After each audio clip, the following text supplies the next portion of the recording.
Hello guys, welcome to my channel Jyotish classes. Guys, इस video में हम बात करेंगे बीएड फर्स्ट सेमेस्टर के मोस्ट इम्पॉर्टेंट क्वेश्चन के बारे में।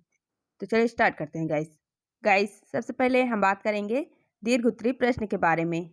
दीर्घ-उत्तरीय प्रश्न में पहला है, अधिगम के मुख्य कारकों की व्याख्या उनके शैक्षिक निहितार्थ के साथ करिए। दूसरा क्वेश्चन है, गहने के अनुसार अधिगम के विभिन्न प्रकार कौन से हैं?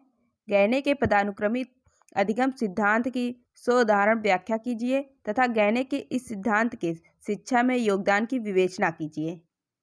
तीसरा क्वेश्चन है, अधिगम के संज्ञानात्मक सिद्धांतों को स्पष्ट कीजिए तथा गेस्टाल्ट सिद्धांत की व्याख्या वर्तमान परिप्रेक्ष्य में उसके शैक्षिक निहितार्थ के साथ कीजिए।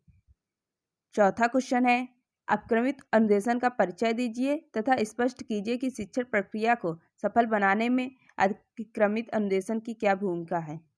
पांचवा क्वेश्चन है, शिक्षण अधिगम प्रक्रिया में एलसीडी, प्रोजेक्टर, ओएचपी तथा भाषा प्रयोगशाला की उपयोगिता का विस्तार से वर्णन कीजिए।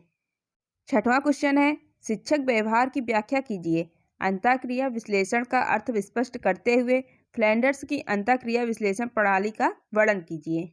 गाइस, अब हम बात करेंगे लघु उत्तरीय प्रश्न के बारे में। लघु उत्तरीय प्रश्न में पहला प्रश्न है, थार्नडाइक द्वारा प्रतिपादित सीखने के उद्दीपन अनुक्रिया सिद्धांत की व्याख्या कीजिए। दूसरा प्रश्न है, शिक्षण सूत्रों से आप क्या समझते हैं? किन्हीं दो शिक्षण सूत्रों की व्याख्या कीजिए। तीसरा प्रश्न है, शिक्षण कौशल क्या है?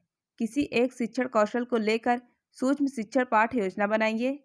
चौथा प्रश्न है, अधिगम मंत्रण क्या है? इसके विभिन्न प्रकारों की व्याख्या कीजिए। पांचवा क्वेश्चन है, अब प्रेरणा के विभिन्न प्रकार बताइए। एक अध्यापक के रूप में आप अपने छात्रों को अधिगम के लिए किन विधियों से अभिप्रेरित करेंगे? गाइस, अब हम बात करेंगे अति लघु उत्तरीय प्रश्न के बारे में। अति लघु उत्तरीय प्रश्न में संक्षिप्त टिप्पणियां लिखने के लिए आती है।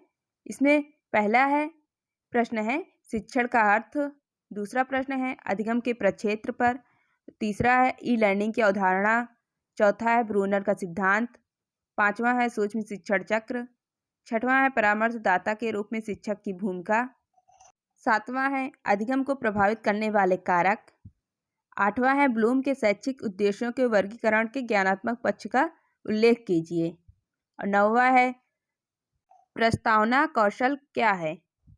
और 10वां है, शिक्षक के लिए सूचना प्रसारण तकनीक की क्या आवश्यकता है।